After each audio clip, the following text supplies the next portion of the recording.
So an increase from around a quarter of day-to-day public service spending back then in the year 2000 to just over 40% today. How long will that relentless increase continue? Perhaps it should continue.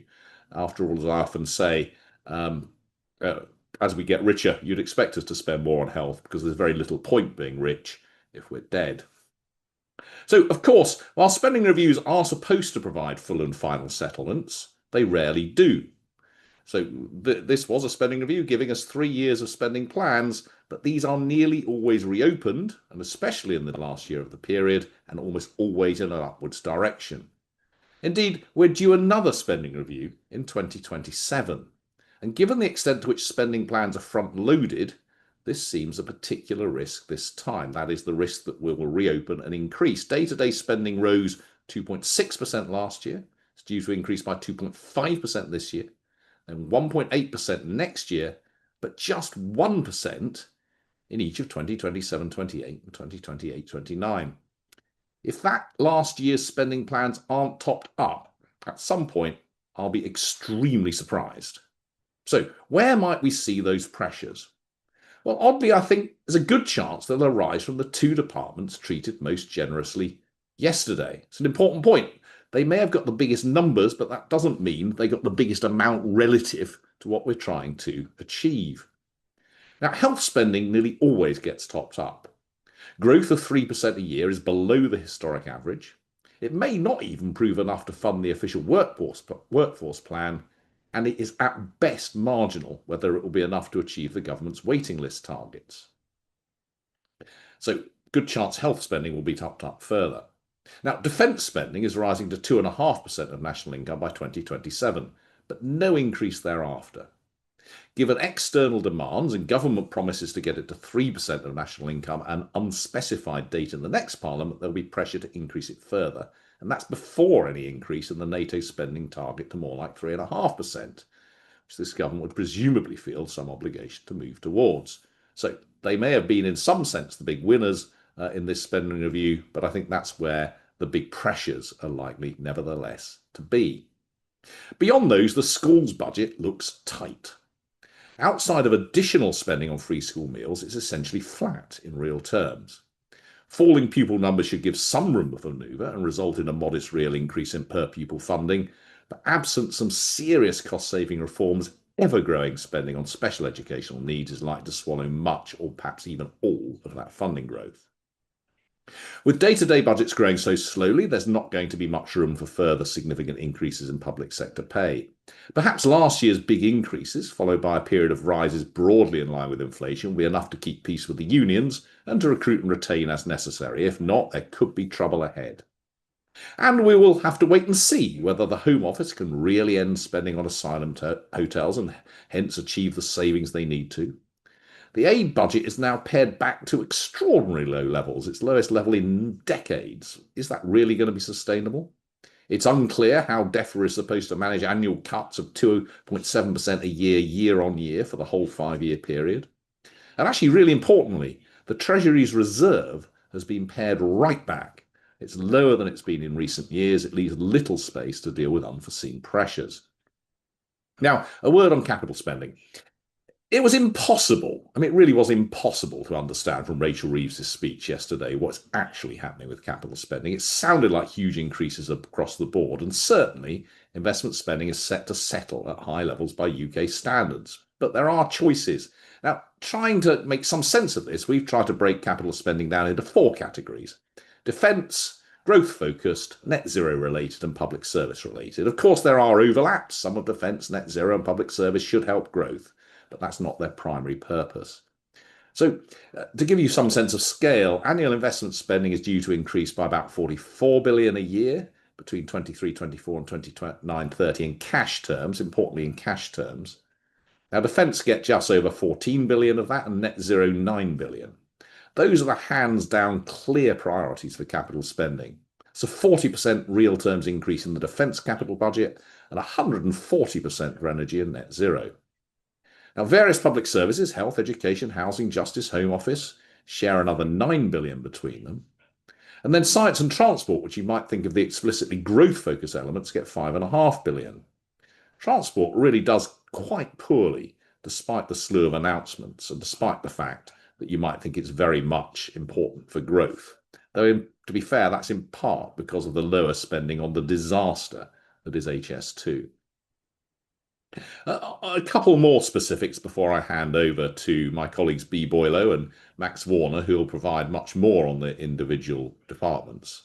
Worth bringing out a few points at this stage. We learned something rather interesting about spending on the new childcare entitlement. It's turned out a lot more expensive than forecast. Spending plans for last year had already needed to be revised upwards by about £500 million. That's by more than a quarter. And the forecast gap in future years loomed even larger and will likely only be partly filled by the top-ups announced yesterday. It seems parents are even more keen on taking up free provision than expected, especially those with children under the age of 2.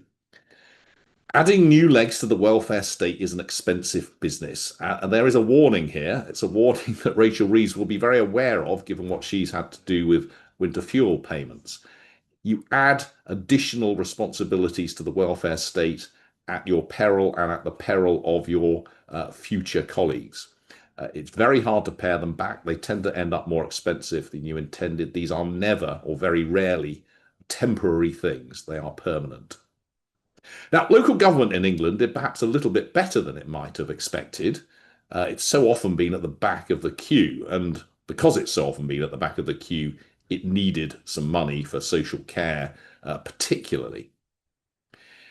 Whether this is enough remains to be seen. Its core spending power is set to rise by 2.6% a year from next year.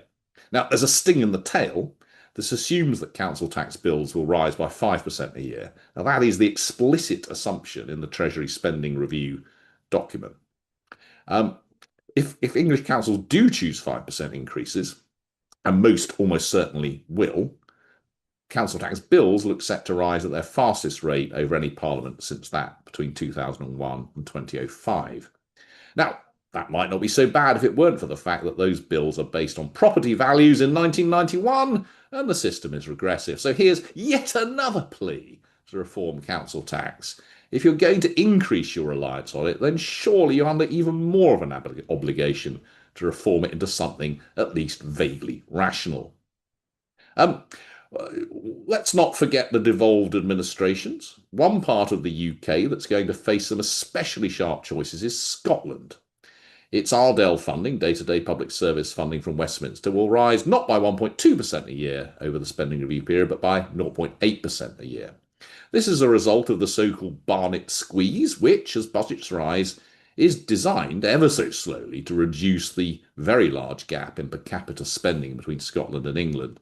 Remember that spending per head in Scotland is still 20 to 25% higher than in England, hence the free higher education, free social care, higher public sector pay, and so on and so on. Now, because the Scottish Government is prioritising spending on welfare benefits, it could actually be looking at cuts in spending on public services in 2027-28. Finally, on the specifics, the Chancellor talked about squeezing efficiencies out of the system. Good. She also stressed how this was a zero-based review, looking in detail at every aspect of spending.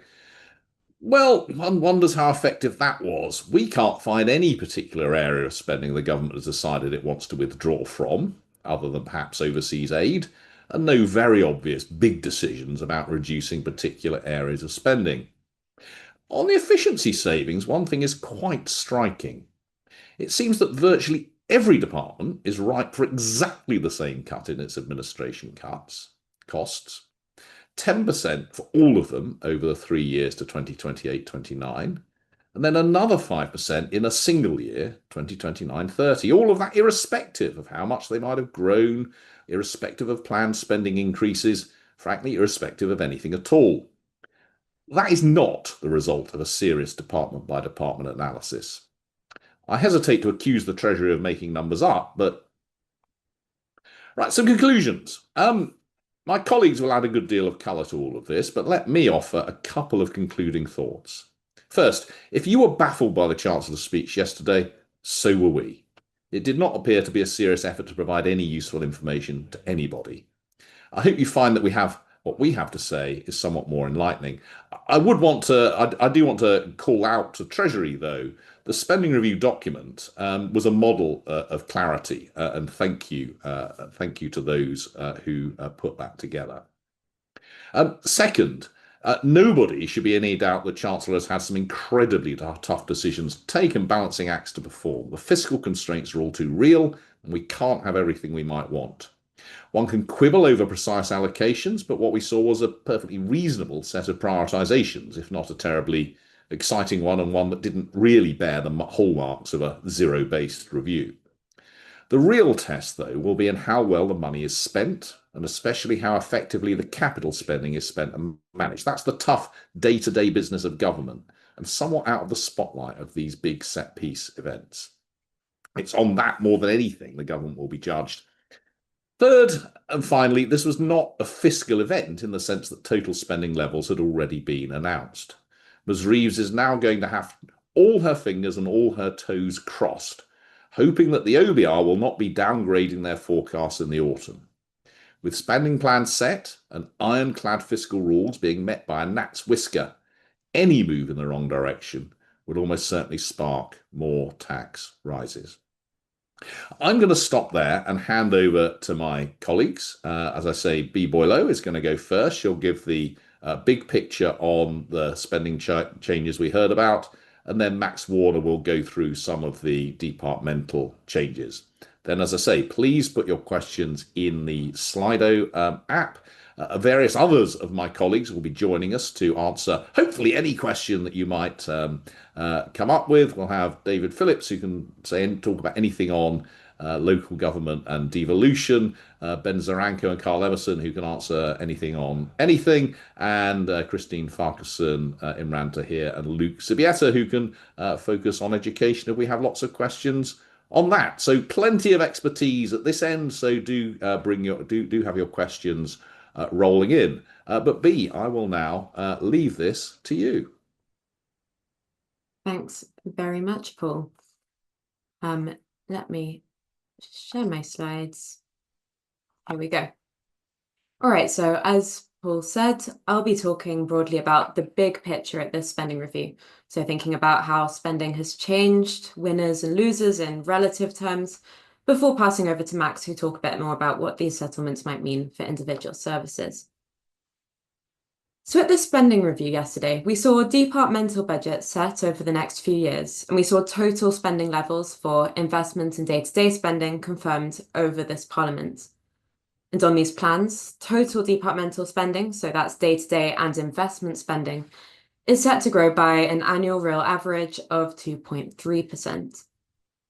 That's considerably more generous than the inherited plans from the previous Conservative government, which I'm illustrating here, of around 0.6% growth over this period on average. So we've seen a real change in what public services can expect over this Parliament, resulting from the top-ups that we saw when the Labour government took office. But notably, this growth is slower than what we actually saw over the last Parliament, growth of 3.6% between 2019-20 to 23-24. We can, of course, go further back for some more historical context. This is faster growth in total departmental spending than we saw it under any Parliament in the 2010s. This very much is not an austerity Parliament when we think about spending, but it's slower growth than what we saw under the Labour governments of the 2010s. This 2.3% figure for the real growth in total departmental spending refers to the growth over the course of the Parliament. But something you might have heard a lot following the announcements yesterday is the idea of phase 1 and phase 2. The government's broadly split this Parliament into two phases. Phase 1, which is this year and last year, for which we saw departmental budget set last October, and then future years, where most of the spending decisions yesterday covered. Well, most of the decisions yesterday covered phase 2, so spending after this year. Much of the presentation was across the Parliament, fairly given the big top-ups that we saw in phase 1 of the spending review. We can see the front-loading of this spending here. So over phase 1, total departmental spending grew by an annual real average of 3.4%. That slows in phase 2 to 1.5% over the remaining years covered by the spending review. That slower growth over the spending review period means departments can, for the most part, expect tighter settlements in terms of the growth rates they can expect, although from a significantly higher level given these top-ups. And that slower growth does sharpen some trade-offs, as we'll go on to talk about. We can think, as well as growth rates, about the real terms rise in spending over this parliament. And here we'll exclude devolved governments, just thinking about the change in total departmental spending, excluding these areas. So total spending is around 70 billion, higher compared to if spending had stayed flat in real terms over the parliament. Again, the boost is higher in real terms in the first phase, although still a significant real terms boost in phase 2 of the spending review. This is total spending, but we can think about where that money is going. And to start off with, we'll think about what share of the increase is going to health and defence, which have been talked about as kind of two big winners of this spending review. Here I'm breaking down this change by the amount that's going to a real terms rise for health, for defence, and for everything else broadly. You can see that health is getting a real chunk of this overall real terms increase, so around 44% over the parliament, with another chunk going to defence. And here, splitting this into phases is particularly instructive. You can see that while health accounted for an important share of the increase in phase 1, so did defence, there was still a considerable amount of space, much more than half, left for all other areas. These traditionally perhaps slightly less protected areas, so things like local government or justice. In phase 2, in contrast, we see health and defence both account for much larger amounts of the real terms growth and much larger shares. You can see that there's much less space overall for real terms growth for other areas. Of course, within this small sliver of overall real terms growth, there'll be relative winners and relative losers. There'll be some real terms cuts making room for more generous increases elsewhere. And we can think about where that money is going overall, starting off with talking about day-to-day spending. We know that day-to-day spending is set to grow overall by an average of around 1.2% a year over the spending review periods over inflation. Health is set to grow considerably faster than this at around 2.8% a year, defence slightly slower, and that's because, as I'll go on to talk about, much of the increase that we've seen in defence spending over this period has been really capital intensive, so coming in the form of investment rather than day-to-day spending. And something interesting here is the broad pattern of other winners and losers at the spending review. I'm showing you this here, and as I've said, the important thing is the broad pattern of winners and losers. There are real offsetting choices here. Some areas, so areas like science, innovation, and technology, or justice, have been real relative winners, getting faster growth than average. Also, local governments and police have been relative winners, although we should stress that this reflects not only funding from central government, but some assumed increases in local taxes. And in contrast, we see big cuts to DEFRA, to day-to-day transport spending, to the Foreign Office. We can look at what this looks like over the course of the whole Parliament, and here this is broadly showing a very similar pattern of winners and losers. Something to note is that growth rates in general look more generous, and that's because of these big real terms top-ups that we saw over last year and this year, so faster growth over the course of the Parliament. But in general, a pretty similar pattern, with again areas like justice, science, innovation, and technology emerging as relative winners. This is over the course of this Parliament. But of course, many of these services saw large cuts in the 2010s with a concurrent decline in performance.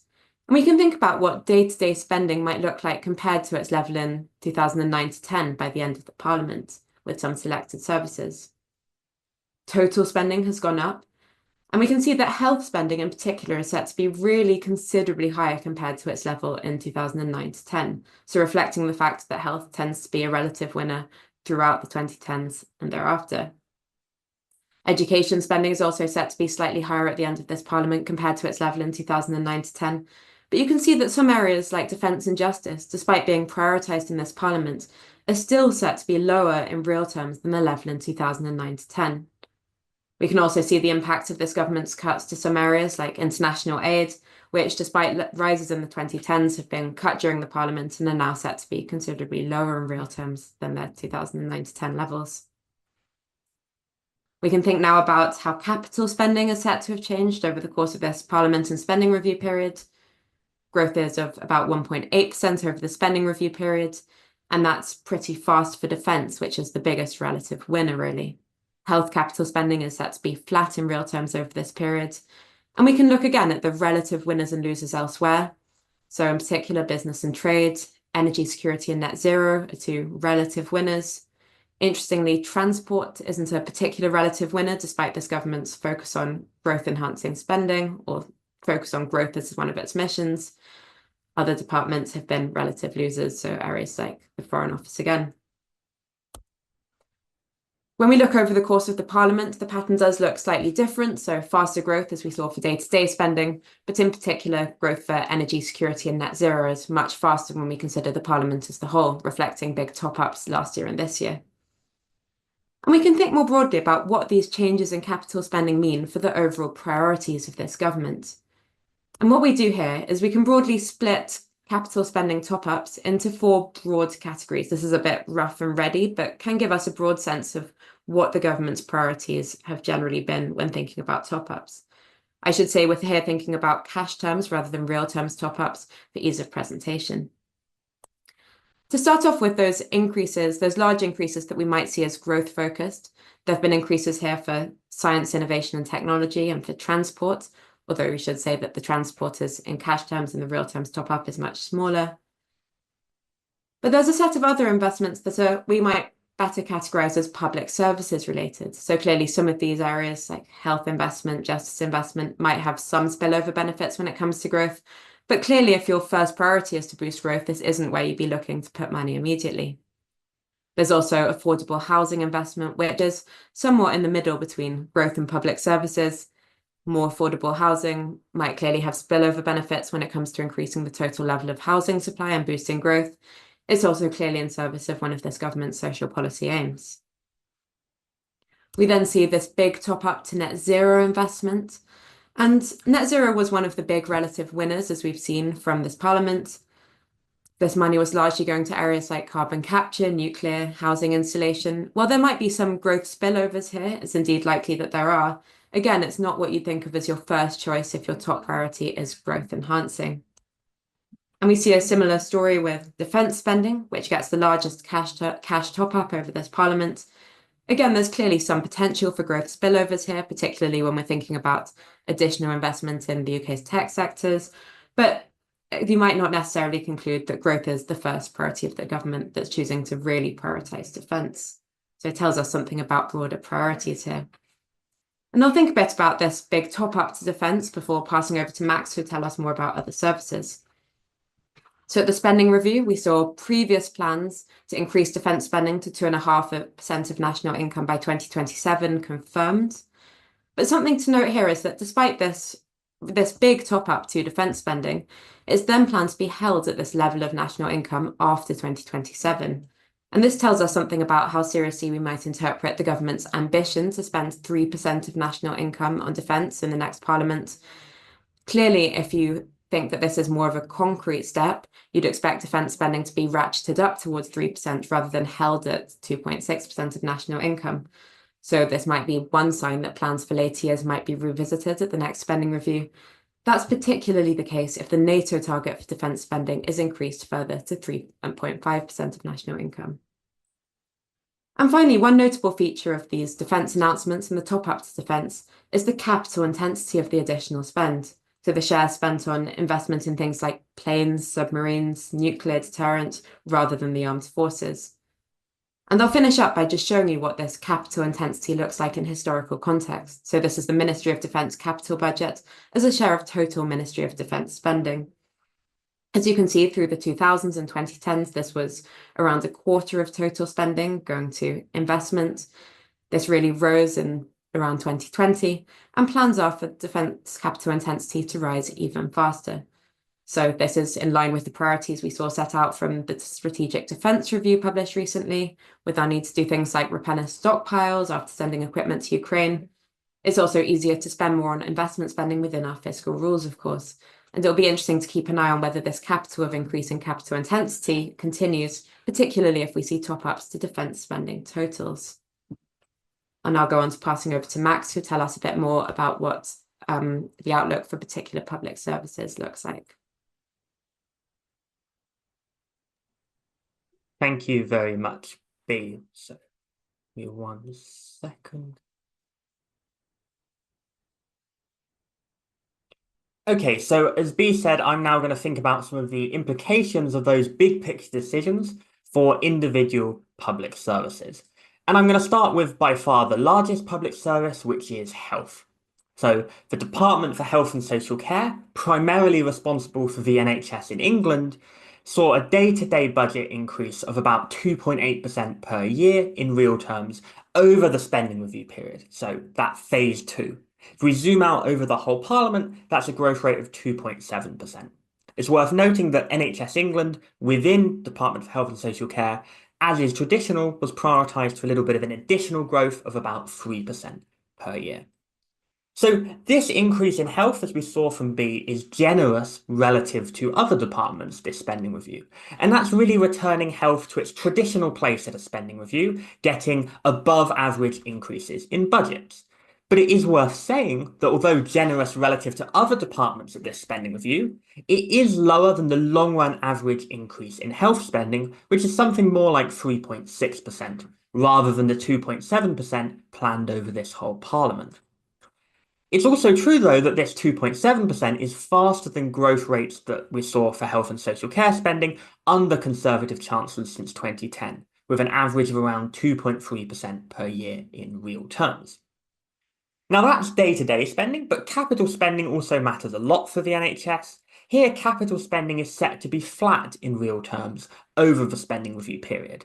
But as with lots of other capital spending, that's coming from a higher level after top-ups earlier in the Parliament. Indeed, the intensity of spending towards capital, very similar to what B talked about for defence, does remain somewhat high over this Parliament relative to previous decades. Now that's what's happening to funding, but what does that really mean for services? Well, I think one place to start is the NHS long-term workforce plan. This was set out by the previous government, but was endorsed by the current government in their manifesto. And really, this growth rate over the Parliament and over the spending review period lies somewhere between our lower and central estimate of implementing the workforce plan. So that means it's still going to be relatively challenging to deliver, but certainly possible. But there will be difficult decisions between increasing staff numbers and delivering real terms pay rises. It's also worth noting that an updated NHS workforce plan is due later this year. Workforce isn't the only thing that matters for the NHS, and as part of a broader push on public sector efficiency that I will return to later, the NHS was given a target of improving productivity by 2% per year. Now that's a growth rate that's certainly possible, it will be challenging, but it's broadly in line with increases that we've seen in recent years as the NHS starts to recover from the big fall in productivity during the pandemic. But it's worth noting, even if the NHS manages to achieve that target, it means that for hospital productivity, by the end of this Parliament in 28-29, that will only just have returned to pre-pandemic levels. So we've got a number more years of being less productive than pre-pandemic. Now, given funding and productivity, we should expect performance on the NHS to improve. But as we've long warned, the targets the government has to improve performance are challenging. And it's worth noting that the government will soon be publishing its 10-year plan for the NHS. Now, the overall target the government has for the NHS, indeed its overall target for its broader health mission, is to cut waiting times for pre-planned hospital treatment. In what it wants to do is to increase the share of patients waiting less than 18 weeks for pre-planned hospital treatment to above 92%. Now, this chart shows a bit of history for that target in the green line. That target was last met in 2015. It then declined in the 2010s before really falling during the pandemic. And the government has really set out that it wants to get back to 92% by the end of the Parliament. You can see that there hasn't been that much progress made in the last year or so. And if the government really wants to get that, it's going to require dramatic improvement. It's possible, but our modelling suggests it's more likely than not the government will not hit that target. And coming back to what Paul was talking about earlier, if the government is not on track down the line, does that make it more likely we will see top-ups to health spending? It's certainly possible. The NHS in general will receive top-ups to its budget over and above plans at spending review based on history. So that's the NHS. I'm now going to turn to education, and I'm going to start with early years, where really there's two main things from the spending review. The first is additional money for school-based nurseries. So the spending review set out plans to spend a total of 370 million on this policy, and that's much bigger than previous plans, which were around 135 million. Also very important are these new childcare entitlements brought in by the previous government. Now, we estimate that because of higher than expected demand or take-up for these entitlements, new childcare entitlements could cost about £1 billion more by the end of the spending review period than was originally planned in 2023. Now, the SR, in part recognising this, topped up spending on entitlements by about 600 million, but even that may not fully meet those pressures. I'm now going to turn to school spending, and it's worth noting that overall school spending grew relatively slowly in real terms, but we do expect pupil numbers to fall over time. So here I'm going to show you core school spending per pupil in the green line, and you can see that fell a little bit in the late 2010s, then started to rise from about 2020, and is going to continue to rise over the spending review period by about 3%. And it's worth mentioning that a lot of that reflects additional free school meals funding to fund that expansion. A real challenge, though, in school spending in recent years has been spending on special educational needs and disabilities, also known as SEND. Here we've seen a big increase in spending, and if spending continues to rise as forecast by around 2 billion by the end of the spending review period, that could absorb all of the increase in per pupil funding. So in other words, school funding minus SEND funding could be roughly flat in real terms per pupil. It's worth noting, though, that the government has signalled an intention to try and reform the system. Indeed, it allocated quite a large amount of its transformation funding to improving the SEN system. We don't really have a lot of detail on that, but that does seem like a very welcome step, given the challenges this is facing, both for schools and, as I'll talk about in a minute, for local government. Now, another part of the education system that traditionally hasn't always done particularly well at spending reviews is further education and skills. But actually, the government did set out additional funding for 16 to 19 education, adult skills, and apprenticeships, which means this money, this spending, will rise in real terms, a trend again that's been going for a number of years now, but even by the end of the Parliament, will still be below where we were in, say, 2010. Okay, so that's me for education. I'm now going to talk a little bit about local government. And what I'm going to do is focus in on local government spending power. So at the spending review, the government sets core grants for local governments, but this isn't the only source of income. Local governments also rely on things like council tax and business rates for lots of their spending. So I'm going to focus on their spending power. That's going to be indexed to 2015-16. That's the furthest back we can go for comparable data. And the black line shows what's happened to local government spending power in real terms over time. You can see it was relatively flat in the late 2010s, started to rise quite a lot in 2020, and really over this whole Parliament, we're seeing a continuation of that. So over phase one, so last year and this year, we saw a 3.5% real terms annual growth rate in spending power, and about half of that was coming from increases in council tax. Again, this is not just central government grants to local government. Looking ahead, growth is set to continue a bit slower, but still growing at 2.6% in real terms annual growth rate. But crucially, now over 80% of the projected increase in local government spending power is going to come from projected increases in council tax rates. And if that's true, that would reflect quite a substantial increase in council tax rates, really the fastest we've seen over a Parliament in a number of decades. Now, by the end of the Parliament, that would be roughly enough to get real terms council spending power back to where it was in about 2010. But of course, other things and pressures on councils are there. One type of pressure is this population growth. Real terms per person, local government spending power is growing more slowly. And indeed, even with the big top-ups we've seen in recent years, we think will be about 10% lower in per person terms in 28-29 than it was in 2010. Now, that's the kind of total level of funding available to local government, but one really important thing is how that's allocated to different councils. Now, the government have already told us they're planning to reform the local government funding system, and we're going to hear more details about that in coming weeks and months. But really, that means different councils are likely to fare very differently over the next few years. Now, another important part of local government spending, not the only, but an important one, is adult social care. And here, social care is set to see a 4 billion cash increase in funding from a combination of council tax, central government grants, and increased NHS contributions between this year and 28-29. Now, the main kind of policy change going on in adult social care over the spending review period will be an introduction of a fair pay agreement for adult social care staff. That is likely to increase costs on councils, but the kind of major reforms are really now set to be following the Casey review, and that's really likely to be affecting councils in the next Parliament rather than this one. One final thing that's worth flagging is just like SEND costs are putting pressure on schools, they're also putting pressure on local government. So local government have been able to have deficits caused by rising SEND provision. That's been temporarily allowed, that those costs have been stored kind of off the main balance sheet, but those are going to come back onto main balance sheet soon, and that's really kind of a looming challenge for local government finances. Okay, I'm next going to talk a little bit about Home Office and Justice, and these are kind of central departments for the government's Safer Streets mission.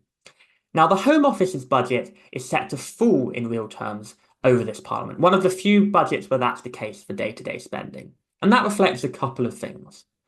Firstly, it reflects a large projected reduction in asylum support by about 2 billion.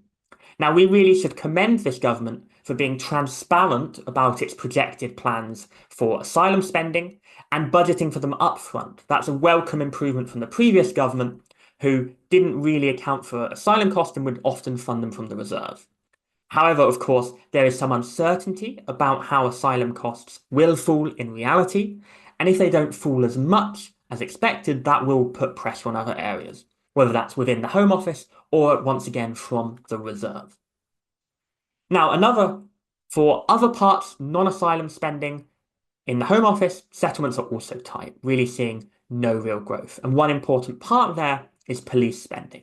So the government say that police spending power is set to grow year on year, but crucially, quite like with local government, that in part relies on local taxes, and in particular, council tax precepts that go to the police to deliver some of that increase.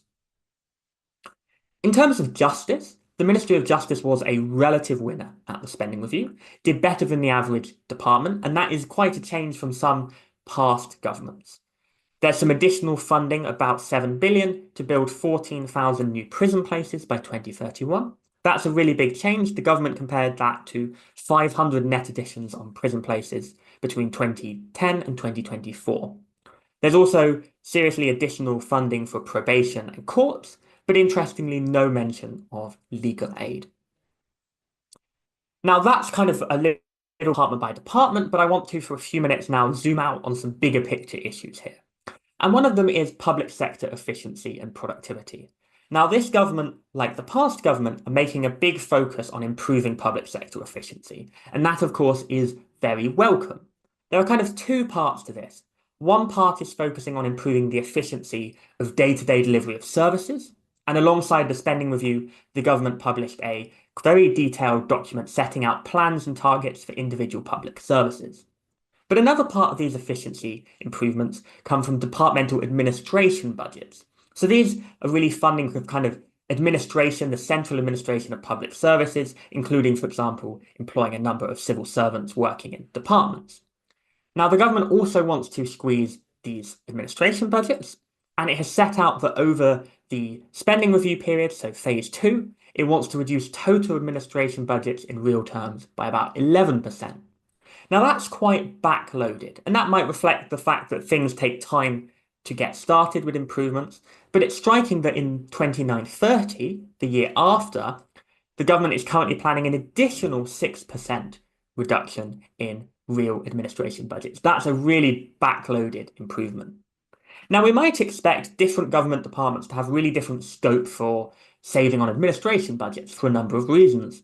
One, departments have had very different experiences since 2010 during the pandemic and with cost of living.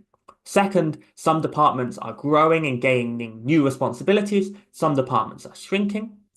And third, we might think the role of AI and technology can differ quite a lot between departments. So we can see actually how the government has allocated those administration spends. And if we look, the government has allocated essentially identical administration spend to most major departments. And just to take an example of why this is so striking, we can consider defence, an area where spending is set to increase. There's going to be lots more procurement, has had exactly the same planned administration cuts as something like culture, media and sport, or environment, food and rural affairs, where budgets are being cut. Now, a few areas have slightly different ones, and in particular, you can see at the bottom that small and independent bodies, a lot of which are quangos, are seeing particularly sharp administration cuts. But again, it's very hard to really view this as a serious bottom-up exercise in working out how you could get the best departmental efficiency savings from administration budgets. Finally, I want to talk very briefly about devolved governments. Devolved governments are going to face very similar challenges to the UK government when it comes to public services, decisions between education and schools and other areas. Of course, the spending review mainly focused on English public services, but it does have implications for the devolved governments via the Barnett formula. And indeed, it implies real terms increase in day-to-day spending for the devolved governments of between 0.4 and 1.2% per year in real terms. What's striking is if you consider the settlement that the NHS in England got, giving anything similar to that to the NHSs in devolved countries would likely absorb all of those increases and more, particularly in Northern Ireland and Scotland. Now, the Scottish Government very soon, on the 25th of June, will publish its medium-term financial strategy, building on the settlement it's got from the spending review, and that's going to really need to confront this challenging outlook and difficult decisions between funding public services and welfare. So to wrap up this spending review and our analysis, so really we can think of this as a spending review where there were no great surprises, but a lot of really interesting detail. The NHS and defence were prioritised for increases, and that really forced tougher settlements elsewhere. And that's been dealt with in a few ways. Some areas like aid, DEFRA and DCMS are just facing outright cuts to their budgets. But other departments are living within more tight budgets with plans to save or at least improve efficiencies, though it's not really necessarily going to be money saving in the sense that it's going to re-diverted back to frontline services, though again, efficiency improvements are very welcome. It's also notable that some services, particularly local government and police, are relying quite heavily on local tax increases to fund growth in core spending power. Thinking about capital spending, as B showed you earlier, defence and net zero are clearly the big winners on capital spending. And as B was saying, that's perhaps a little bit less of a growth focus than we might have expected from a government that's made growth such an important part of its agenda. Now, this is not the final spending review this government will have to do. This has set budgets for 3 to 4 years, but in 2 years' time, we're going to do all of this again in 2020. And crucially, plans from 28-29 onwards will be revisited then. Okay, that's everything from me. I will hand back to Paul for the Q&A. Well, thank you ever so much, B and Max. As I said, you can see there are lots of other colleagues on the screen. I will go to the questions. I'm very excited to see the by far the most popular question here. Has Paul left it too late to be the new James Bond? To which the answer is clearly no. If anyone casting for James Bond is watching, I'm in the frame. There's several questions here, David, about local government. One saying, I said local government done well, but it's mostly about council tax. There's another about the impact of send deficits. And there's another about what we think will happen to local authority budgets and how they're going to survive. So do you want to sort of take basically just give us a brief overview of any additional things you want to say about what's happening to local authority budgets, David?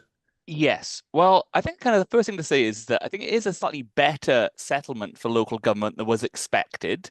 The grant funding for councils will be going up a bit over the next few years, although at a much slower pace than over the last few years. It looks like to us grant funding will increase by about £1.3 billion a year by 28-29 compared to this year. Council tax, on the other hand, if it goes up by 5% a year, up more like £7 billion a year by that year. So, there is this kind of, shift back in reliance on council tax to generate additional funding, as Max was saying. Now, the overall increase, if they do all put up council tax by this 5% limit, we're about 2.6% above inflation. Again, that actually makes councils, kind of just behind the NHS, really. It's quite a substantial real terms increase. But two kind of key caveats here. The first is it'll be very different for different councils across the country because, and quite rightly so, the government is now finally getting on with updating and reforming the local government finance system. Without a proper system of local government finance in England now for, well, in my view, 20 years, but at least 12 years. And that means there's been no way to reflect changes in population or changes in deprivation across different areas. Bringing a system back in to do that, that'll mean some areas get their funding increased by substantially more than this, 2.6%. Other areas could be seeing substantially smaller increases, perhaps even cash flat for those right there at the lower end of the spectrum. So very different picture in different parts of the country. The second thing is that in recent years, councils, despite actually getting really substantial increases over the last few years, not 2.6% real terms, 3.6% real terms given their increases in council tax, they've still been struggling. Why is that? Well, that's because demands and costs for many of their core services like adult social care, children's social care, hopelessness, SEND and the associated transport to and from school, that's really been surging. Costs probably up more like 4% a year in real terms over the last couple of years. So unless that slows down, that 2.6%, whilst pretty generous compared to most public sector, will feel really tight, and actually you could see further councils, struggling and reaching a tipping point unless we bring those demand and cost pressures down. I think we will see some slowdown. The question is, will it slow down enough to make this consistent with getting local government finance on an even keel, particularly given that sort of redistribution of funding I talked about. And on the SEND issue there, I think kind of we will be hearing from the government potentially as soon as the kind of consultation it's putting out about general local government finance reform, some of its plans about how to deal with SEND deficits within that, I think Rachel Reeves said. There'll also be a plan for SEND provision itself and changes there in the autumn. I think we'll be looking carefully at those to look at the impact both on schools, on councils, and what it means for families, because I think there could be some quite big changes coming down the line there. But yes, I think kind of, the bottom line here was probably a better settlement than local government was expecting, but different areas will fare very differently. And unless we can really control those costs, it will still be very difficult for many councils. Great, thank you very much indeed, David, the absolute oracle on all things local government. I'll go down the list for now. There's a question from Joel Massey. Is the government's decision to raise employers' NICs really having a big impact on growth and jobs? Was there a better tax they could have chosen? I'm not going to answer that in any detail. It's difficult to tell immediately whether it's had that effect, but you do see jobs in retail and hospitality in particular falling over this period, which may be related to some combination of that and minimum wage. I think definite statements about this are a bit difficult at this moment. Would raising another of the big taxes have been better for the economy? Yes. This was clearly, of the big taxes, the least good from an economic point of view, even if it may have been the easiest from a political point of view. So increases or extension in the VAT base or rate, increases in the basic rate of income tax, for example, would have been less damaging for the economy, but I won't say more than that. Tim Wallace is asking, what does all this tell us about the future shape of the economy and ever-larger public sector and so on? Well, as I said, we're looking at departmental spending rising by 3% of national income over this decade. Broadly speaking, the state will take up about 5% more of national income at the end of this decade than it did at the beginning. That's a combination of the increases we just talked about, and in particular increased debt interest spending. My view is that the states, and the result of that is also that tax is rising by 4 or 5% of national income over this decade. These are historic changes in the size of the state and the size of taxation in this country. As I've said numerous times before, Over all of my lifetime up until 2020, taxes hovered around 33-ish. They went up and down a bit, percent of national income. By the end of this decade, they'll be 38-ish% of national income. I can't see them coming down. So yes, I think this decade is in economic history terms, I think this decade will be seen as the decade in which the British state grew. There's some question. There's a question here about tax options in the autumn budget. Sorry, I'm rattling through these because I know we've got a relatively small amount of time. So sorry to my colleagues for hogging the limelight. It's also my last time, so yeah, I thought I might. When it comes to taxes, what options facing the Chancellor? The suggestion here is about tax thresholds and allowances. Certainly, the most politically straightforward thing to do, I think, will be to extend the freezes in income tax and national insurance thresholds and allowances for another 2 years. It gets you about 10 billion a year by the end of the period. It's certainly not a progressive thing to do. It also brings more and more people into higher rates of tax. All of the other ways of raising significant sums of money are politically uncomfortable. We don't have time to talk through all of those, but clearly there are the rates of the big taxes, the basic rate of income tax, employee national insurance, which of course the last government took down by 4% in its last year in office.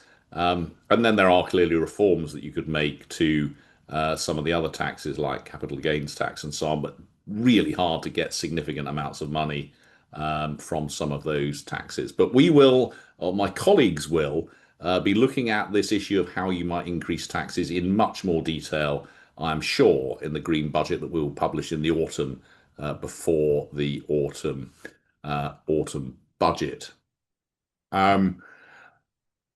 What would it take to prevent health spending needing to be topped up later on? Max, do you want to say something more about the pressures on health spending and whether you think what we've been promised is enough? Absolutely. So I think it's worth starting from the kind of just very fundamental point that there is no amount of funding that the NHS really needs. It's a kind of political decision for the government to decide how does it want the NHS to perform. And of course, if it's not performing to the level that the government wants, it might need fast increases or vice versa. So given that, we know that the government has big ambitions to improve NHS performance. Things are a lot worse than they were pre-pandemic. And indeed, pre-pandemic performance is not a kind of beacon of NHS performance if we look further back. So I think there are a couple of questions. In terms of whether the funding that's been delivered in the spring spending review is enough depends on a few factors. I mean, a lot of it does depend on what happens to productivity. Faster productivity growth will mean you can do more with existing funding. Somewhat relatedly, what happens to pay matters quite a lot too, of course. Delivering real terms pay increases does limit your scope in other ways, though it might have benefits in terms of recruitment and retention.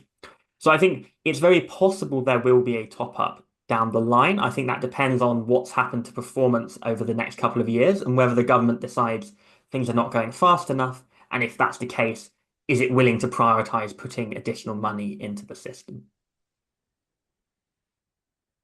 Okay, thank you. Well, what else do we have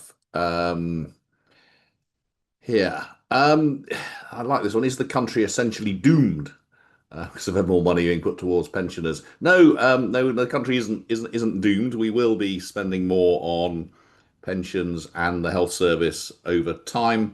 But there are plenty of countries in Western Europe that already spend significantly more than we do. The one thing I do worry about a little more in terms of our doom is less the aging and the number of pensioners. It's the fact that people have stopped having children, and if they continue to stop having children, then there will be rather fewer of us in the future, unless we keep up high levels of immigration. Do capital spending settlements help or undermine goals of public services? Is there a regional angle to the spending? We haven't mentioned regional angles. I mean, one thing I would sort of slightly nerdy point is that there's been a revision to the Treasury Green Book, which I think is intended to help make the case for investment outside of London and the southeast. Although there are some worrying things in there, including the statement that benefit cost ratios of less than one may not be a signal of poor value for money. Well, we know that there are all sorts of investment projects out there with benefit cost ratios way above one. It would begin to worry me quite a lot if we ended up doing lots of investments where it looks like the costs are bigger than the benefit. So that worried me, but how much effect that will have. Do any of my colleagues want to talk about a regional angle to the spending review? Ben, Max, anybody else? Ben, excellent. Hello. Yes. So I think that one interesting thing in the run-up was the great deal of discussion about the transport projects being announced outside of London, which were significant and were very much welcomed by the combined authorities in the relevant regions. Those projects had, in many. Oh dear. Afraid Ben seems to have frozen for me. I assume that means he's frozen for everyone else. Max, can you pretend to be Ben for this one? Yes, I think I know vaguely where Ben was going on this one. So, yes, the point is there is a regional angle. So all of this has a regional angle, and I suppose it's probably clearest when it comes to capital spending, because within those envelopes that B was setting out, the government can then really decide where it's going to prioritize capital projects, and often capital projects, whether that's a new prison, things to do with nuclear or transport, are very locally based, and that's why these reforms to the Green Book matter to the extent to which they will impact where the money is going. I think Ben was also going to say, there's been a lot made of transport projects. I think one, Ben might be back if he wants to take it. One thing with transport projects, of course, is a lot of these are policies that the previous government had, that when this government came in, said were unfunded and kind of paused during the spending audit. And a lot of those, actually not just for transport, some other projects too, are now being funded by this government. So some of it's reflecting previous government plans, and again, some of it is maybe new things. Did you want to add anything to that, Ben, if you're back with us? I will try. Hopefully my internet connection will hold up this time. Apologies if it doesn't. One more thing on the Green Book, I suppose, is that there's the key thing in there is really about how the government wants to treat what it calls place-based projects, where you might think that just if you look at any single project, let's say in a town in the north of England, any single project by itself might not look transformative, but if you take these things as a bundle and as a sort of broader vision for how a place might change, you could perhaps make more of a strategic case. And I think this is about trying to make that a little bit easier to do. Ultimately, I think the Green Book is sometimes blamed too much when projects don't go ahead. Often it comes down to politics rather than some Treasury spreadsheet. But I think that those are about trying to put the structures in place to make those decisions easier. And one final thing on the Green Book, one for the aficionados, is the government is going to review the discount rate used for these projects, which hasn't happened for quite some time and is very welcome given that since it was set in, I think, in the 2000s, the world has changed, economic growth outlook has changed, and so on. So thank you to the Treasury for that. Luke, I'm going to move to a couple of questions here about schools. There's one question about how easy it might be to reallocate the per pupil funding, given that schools are closing down. Is this just not going to mean less money for each school, and are they going to be able to actually take advantage of higher per pupil funding? And the other is about what might happen to teacher pay given this budget, and is that going to create any problems? Thanks. Well, the most natural default is that after accounting for likely extra spending on SEND, that existing spending for people will be held constant in real terms. That would probably mean real terms falls in actual budgets received by schools as pupil numbers fall. That's what you might think would be natural to happen over the long run because the cost of providing education declines as the number of pupils declines. That might be more challenging in the short run because costs won't necessarily decline in the same proportion in the short run. So schools, trusts and local authorities will have to work through that very, very carefully. In terms of what's likely to be available for teacher pay, given that we think that the existing schools budget is going to be frozen in real terms for pupil, that probably means all existing funding rates will go up in line with inflation, which is GDP deflator of 2% here. So that would probably mean a kind of default assumption of around 2% per year for teachers and other school staff. Okay, brilliant. Anything to add to that, Christine, or is that's probably enough? I will come to you next, though, Christine, because there's some questions about childcare. Can you give us a little bit more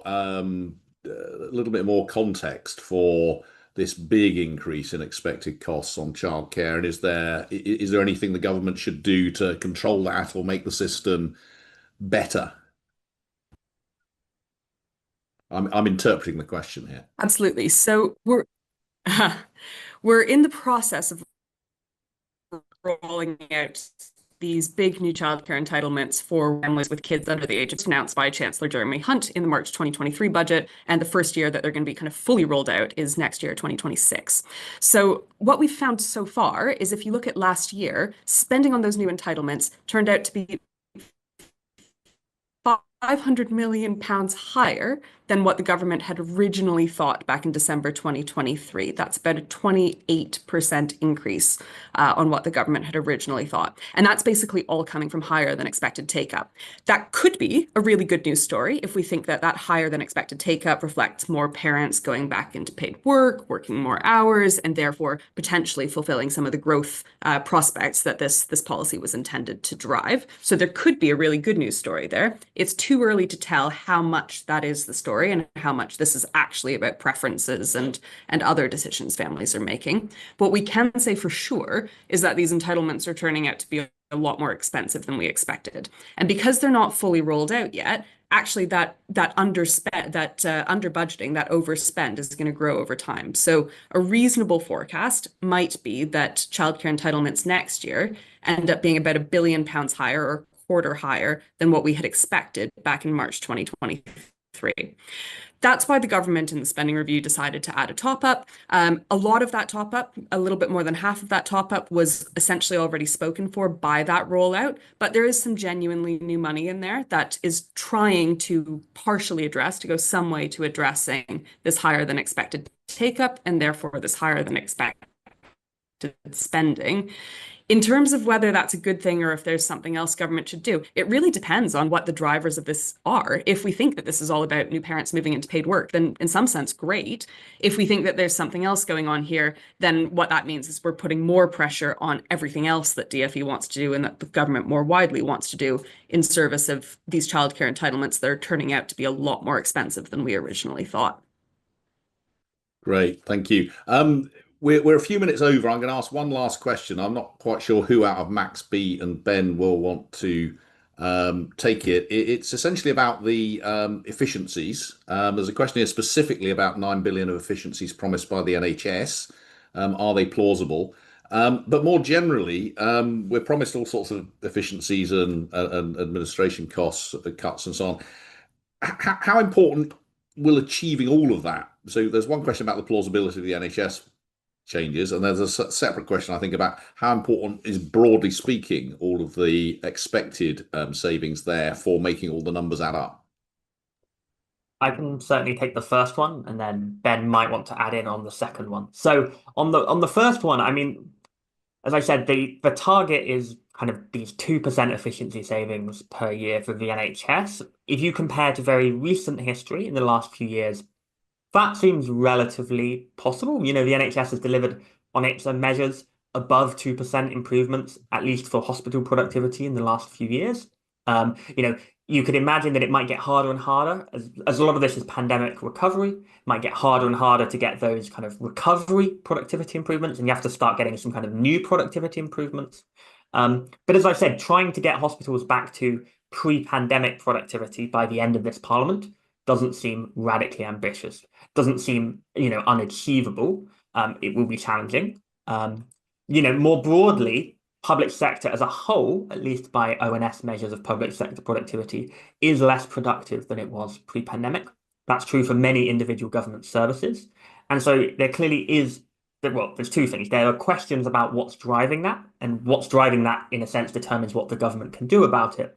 But I think it is fair to say there are productivity improvements available, even getting back to pre-pandemic levels, which in some sense we know we could do, would represent a serious improvement. I wonder if Ben wants to come in on the second. Yes, I can come in on the second. I think that the efficiency savings that are planned for departments, if we think about the administrative spending, for example, are a big deal if you work in one of those departments. If you're in the communications team in one of the departments in Whitehall, for example, or you work for the Cabinet Office or DCMS or whatever. But in terms of fiscal savings, they're really not huge. And the idea is to try and become more efficient almost in the back office and reprioritize that to the front line. Seems to be the general pitch of what's going on. And obviously, the more you can do that, the more you can help frontline services, as long as those back office cuts don't undermine efforts to become more productive or more efficient overall. Really, what a lot of this hinges on is productivity, not in the sort of Whitehall bureaucrats' offices, but out in public services. It's really the NHS being the big one. But also elsewhere, I think for defence, obviously there's a lot of focus on how much we spend because there's a spending target. But also I think procurement and the efficiency of that spending and getting good value for money will be increasingly important, making sure we can achieve our defence objectives without just chucking cash at it.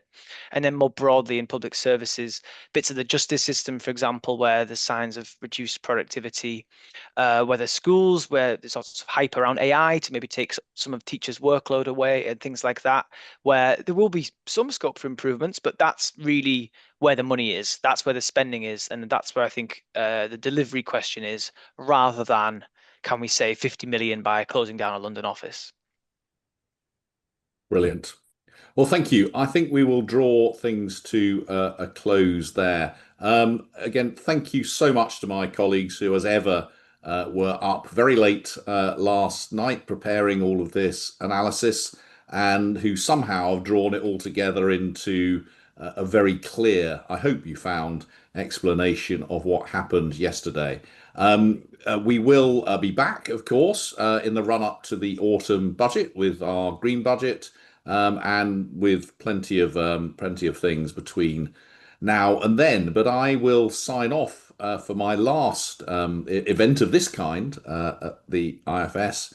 Wish my successor and all of my current colleagues extremely well in everything they do in the future. But I will certainly be an avid consumer of it all going forward. Thank you, everyone, for watching and listening. And we'll see you next time.